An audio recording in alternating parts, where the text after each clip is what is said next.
Hi, everybody. It's good to see so many people here. And it's a real tribute to Ruth, her talents, and her wonderful personality. Ruth is an angel on earth.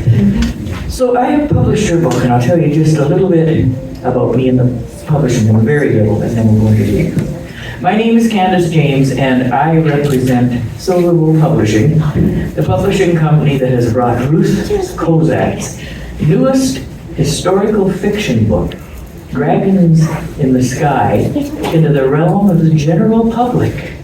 It's available to order at local retail bookstores, and it's worldwide, and libraries can order it worldwide too. Somebody can walk in to a bookstore in India or Egypt or Taiwan, anywhere in the world, and want to buy this book, and it can be ordered in for them.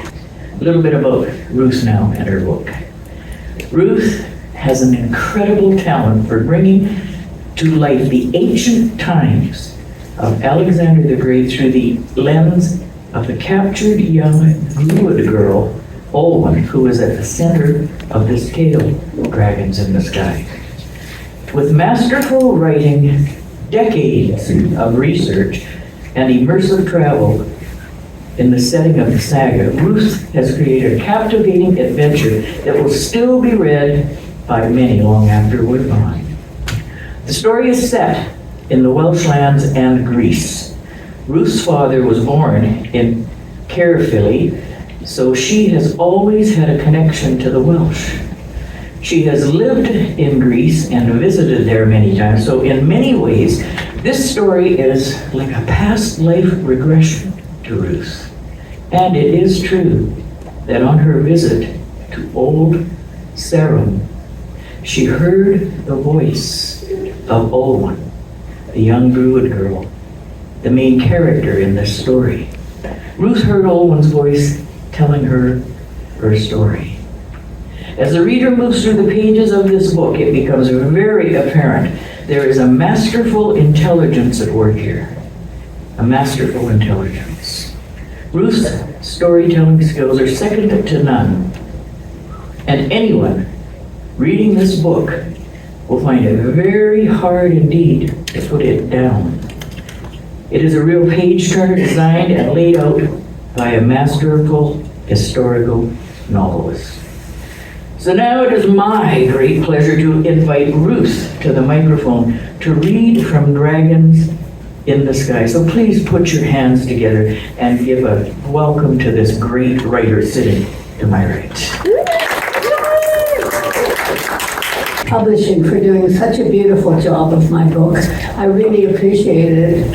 And I wanted to thank my artist who did the cover, Patrick McFarlane. He's from Abbotsford, but I guess he wasn't able to make it. But he did the cover for this book, and he did the cover that's used on the Kindle version of Shadow of the Lion. He's a wonderful artist, and I was really so pleased with the way he did this cover for this book. Round of applause for him. Beautiful. I was hoping to get here because he's one of those people that doesn't have his work out on exhibit most of the time, and he's such a wonderful artist. He really deserves some accolades. I wanted to just explain a little bit about Dragons in the Sky, how I came about writing it. I had the idea in my head, but I couldn't quite get it all together. And in 1979, I was making my first trip to Greece. I stopped in England to visit relatives, and there was a lady there that, I'll read this. This is something I just found this the other day. The purpose of my walk today was to meditate and try to get in touch with my muse so I can advance with my work on Dragons in the Sky. A lot of memories came back to me about when I first heard the girl's voice. Olwen is her name, telling me her story. But I wasn't quite certain who she was or where she came from. Then on one of my early trips to England, I went to visit a woman, Aunt Edie, an elder psychic, who was the last member of a coven in Bournemouth. I was on my way to Stonehenge. She told me to stand in the inner circle and see what vibes I felt. At that time, you could still go into the inner circle. Later, I was waiting in the bus stop at Salisbury, waiting for a bus to return me to my lodgings. I saw a sign that said there was an Iron Age hill fort down the highway. I set off to find it, and as I walked closer, I could feel the déjà vu. I explored the site and then was going to walk along the path below it to the river when something suddenly stopped me, like a hand reached out and blocked my way. I had a very strong feeling that something had happened on that spot. And then it came to me that this was where Olwen had witnessed Sholto, the Reikon's son, murder his brother. And that was how I got the gist of where the story took place and who the characters were. Remembering all this today helped me focus, and I've sketched out the remaining few chapters of the novel. So hopefully I'll be able to get back into my writing again this week. So that's how this, it's almost like a past life regression story in some ways. So I'm just going to read a few things from it. In the beginning, the Druids believe that when we die, our souls return again in another form. Yeah. Was it the sound of the wind or the bird song from the meadow that brought Olwen's voice to me that day as I sat on the edge of the earth mound at Old Sarum on the Salisbury Plain in England? I looked through her eyes and I saw life as it was then.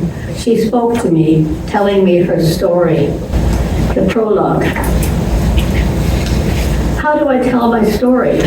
I'm Olwen, daughter of the Raven clan, child of the Druids. I'm a remembrancer, a seeress, and a healer. I know how to read the runes and the secret language of the heavens. At night, I study the patterns of the stars. My grandfather was a druid and elder priest of our tribe. He knew the mysteries of the heavens and the secrets of the forest, and he taught me these things. We're the Cymry. We live on the southern plain of Albion, where the borders of our tribe enclose the great stone circle, and the hill fort of Kirgwyn guarded the passage of the chalk trail. Now only a mound of earth rises out of the grassy fields like an inverted bowl. But when I was a child, there was a greenwood and beech groves where I collected roots and herbs, and an oak grove where the Druids worshipped at a secret shrine. The Druids are the oak seers, and they know all the mysteries.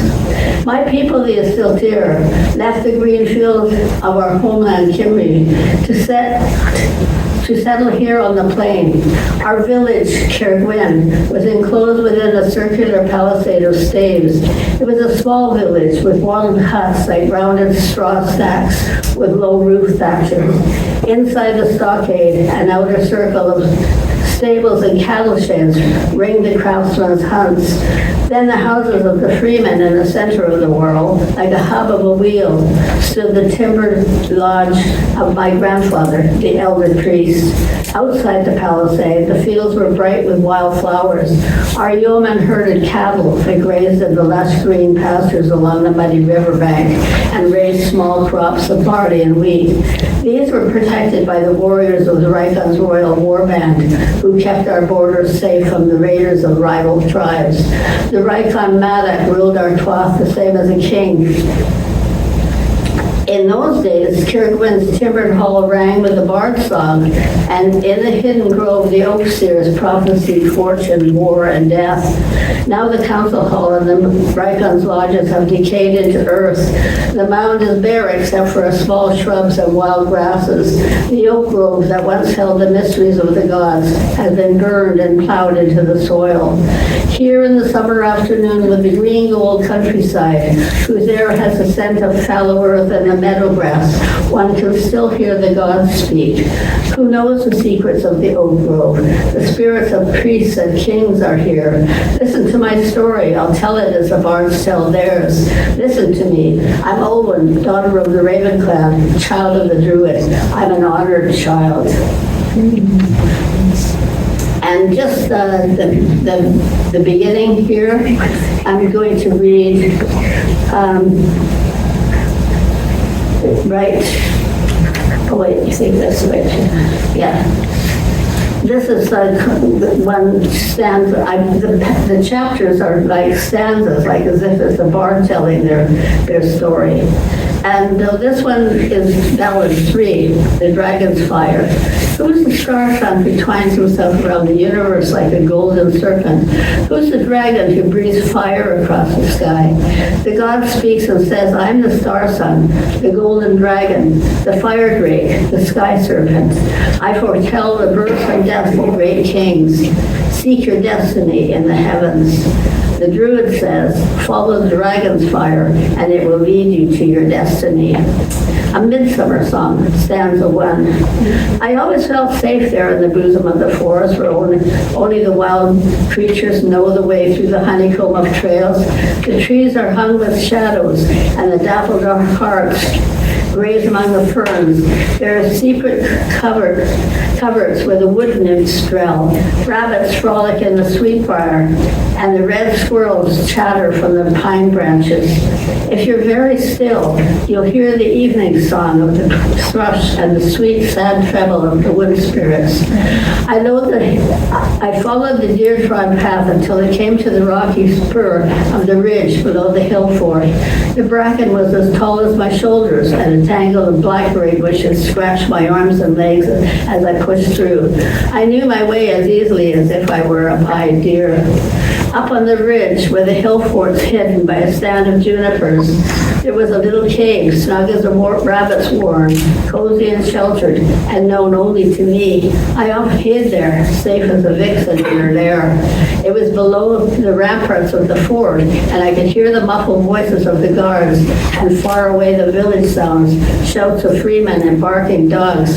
I hid there all day while the Beltane's fire smoldered in the pasture, and the last dregs of mead were poured to the field spirits. Book. This is later on. But when an opposing tribe raided her cloth, and she ends up being kidnapped and taken across the channel, eventually ending up being rescued by this young hunter who happened to be the young Alexander. And so the story starts in the Celtic land and it moves into the ancient Roman land, or the ancient Greek land as well. And one of the things that happened when she was kidnapped and rescued, Alexander put her in the care of a Greek physician named Theon. He was the royal physician. So it happened when this great battle happened called the Battle of Heronia. She had to go along with him to work in the hospital tents. I've been to Heronia and with the field. There's still grave mounds out in the field there left from this famous battle. And so Theon and I was just reading part of this chapter. Theon and I made our camp under a patch of trees below the hillside, while he helped the soldiers set up the hospital tents. I busied myself sorting pharmacae, herbs, potions, bandages, spirit splinters, and all the surgical instruments that we would need to dance, suture, and bind wounds. Earthenware jars of water and wine were brought in to quench the soldiers' thirst. By the third morning, the camp was seething with action. Orders were issued and the regiments formed into their battalions, ready to face the oncoming foe. Before the battle, a sacrifice of a white bull was made to Heracles, with whom the Macedonian royalty claimed kinship, and a black dog to Hecate, goddess of the underworld. The diviners accepted the blood offerings, examined the entrails, and proclaimed the auguries were good. The soldiers cheered, their spirits buoyed. They poured libations of wine to honor the gods. As Theon and I laid sprays of olive branches on the altar, I whispered a prayer to my own war gods, Dwitters, War, and Windian, to ensure our safety. I thought of Enidi, And the lady is seaman that she met, who she ends up marrying. I thought of a lady somewhere out at sea, at the helm of the Royal Trireme, and I said a prayer for him too.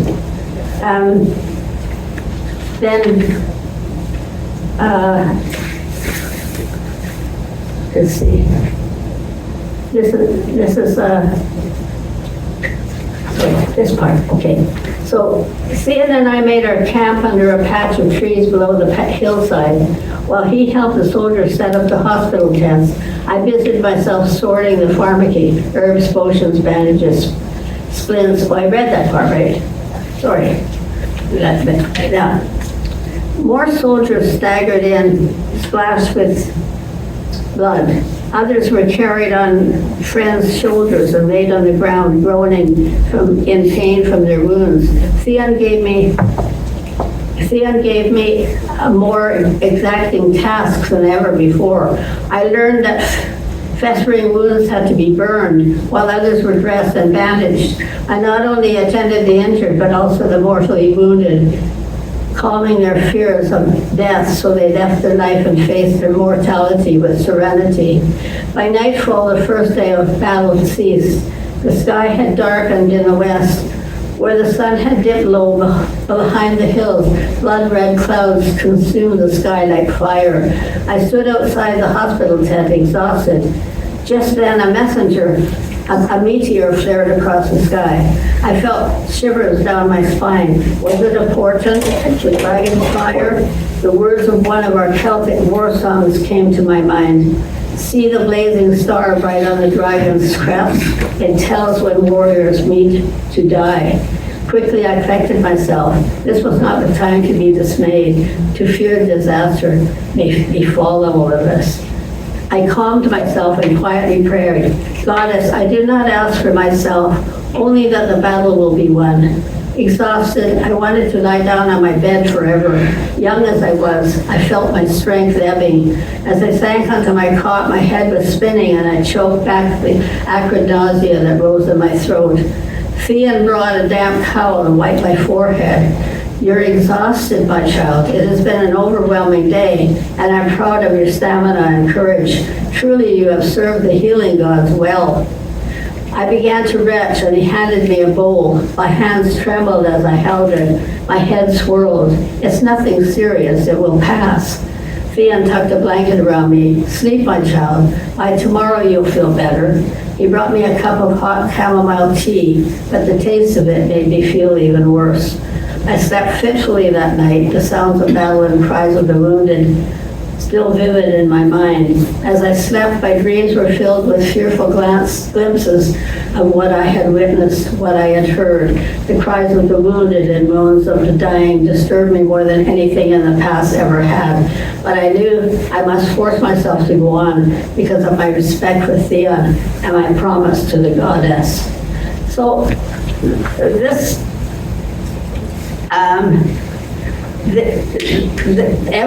every place in this book that I was writing about is places that I've been, so I could get a really good sense of the setting for the story. And as I was going from place to place and then hopping on a bus and going by bus down to Greece for the first time, I was writing things down from the voices that I was hearing in my mind with this girl telling me her story. It was all very real. From the time I had gone to visit Aunt Edie and she told me to go to Stonehenge, and then from Stonehenge when I went to Old Sarum, the whole story sort of came alive for me. So I hope you will enjoy the journey of Olwen as she makes her way through life and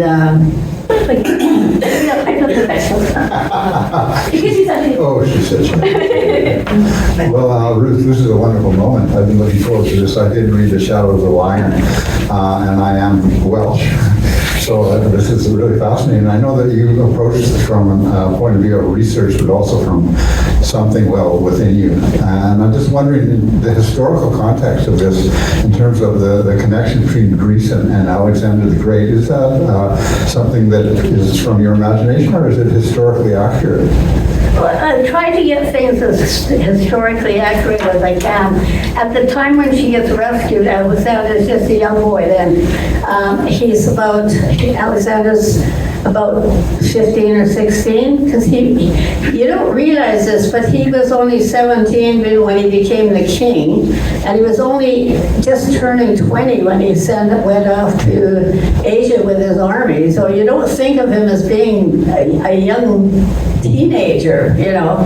So it's quite, but I do a lot of thorough research and everything about my characters and the background of the story and things like that. And it was true, like as I was walking toward Eltherum, I could hear this girl's voice telling me her story, and I was writing it all down as she told me. Yeah. I think we had a question from Isabella. Can you like the microphone? Hi, Ruth. Great to be here. I have a whole bunch of questions, but you just mentioned research, and I know some different writers have different ideas about when to do research during the writing process. So I'd be curious about like when you do your research. Well, when I do my research,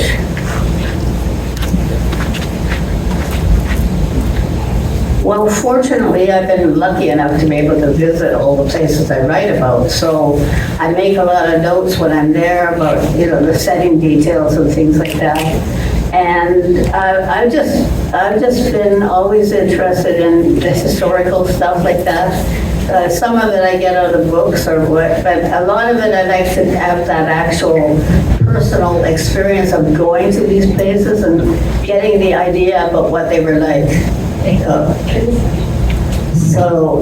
Yeah, like I say, I even went to where the Battle of Veronia took place, and there are still grave mounds out in the field there from that famous battle.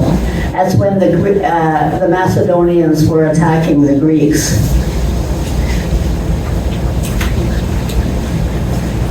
Ruth, how many trips to Greece did it take you to complete all the research for this wonderful book? All my books, including these one over here, take me quite a long time to write.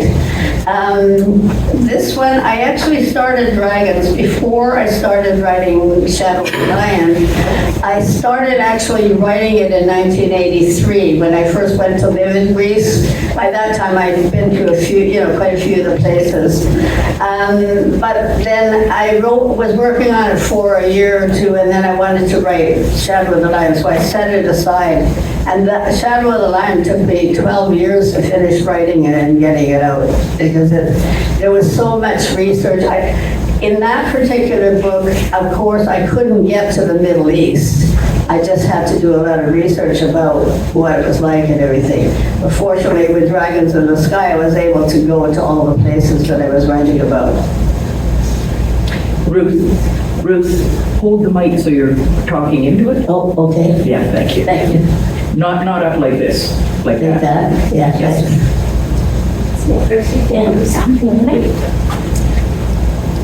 Yeah, it's Donna. I first met you in a class in a high school in Vancouver about, 15 or more years ago. And I've been quite inspired by you. And what I love are those daily posts on Facebook. I'm so impressed with your work ethic. And as someone who tries to write as well, there's lots of times I just can't find the right motivation. And somehow you've developed that over the years because you've been very productive. So you got any hints for those of us out here trying to get some regularity in our writing activity? Can you hear it okay? I couldn't hear. I was worried because it wasn't can't do it. I'm having a hearing problem. It's hard for me to hear something.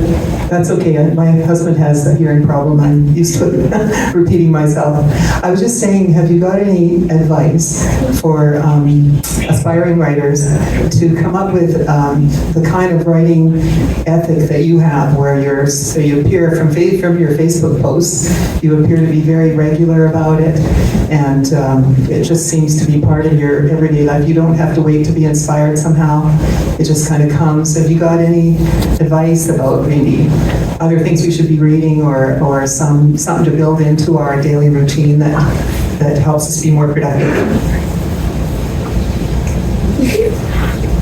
Yeah. Make sure you speak right into I've been writing since I was very, very young. I started writing historicals when I was 12. I was writing about the First Nations people. Then I got interested in the Romans when I was about 16 or 14, and I was writing about the Romans. When I was 16, I found out about Alexander the Great, and that he became my hero. I wrote my first novel about Alexander when I was 17 years old. So I've always been really fascinated with this. And once I started to be able to travel over to Europe and actually go to some of these places, that really added to it for me, to make everything more real, and I was really lucky that way, and I was fortunate to be able to go to the places when I was doing the research so I could get a sense of what everything was like. Any other questions? Anyone have questions? No? Oh, yes, could you, and I think Isabella, you said you had another one maybe, right? Another question? Sure. Well, for me, what engages me is story and character. And I know from reading your other work that you're masterful at that. I'm just wondering, in the terms of Olwen, the main character, if she's always been there in your head from the word go, whether she developed as time went on, or whether it was just kind of channeling something that came to you, because you're fantastic as character, I have to say. Yes.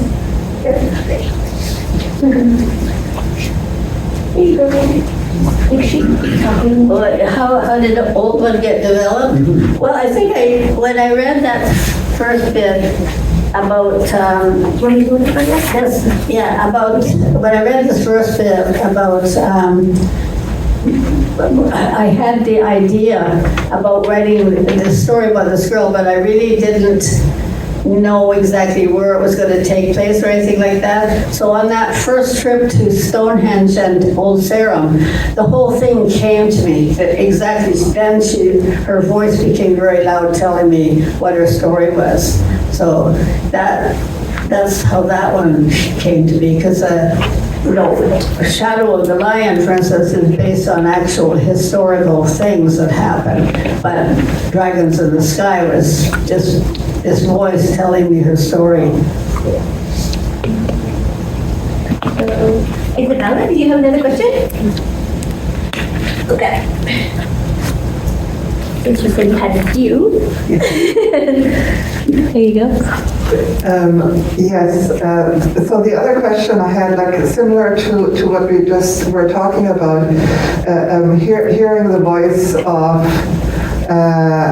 your main character, and does it happen to you often? And as you write, do you keep interacting with that voice or that whoever you're channeling?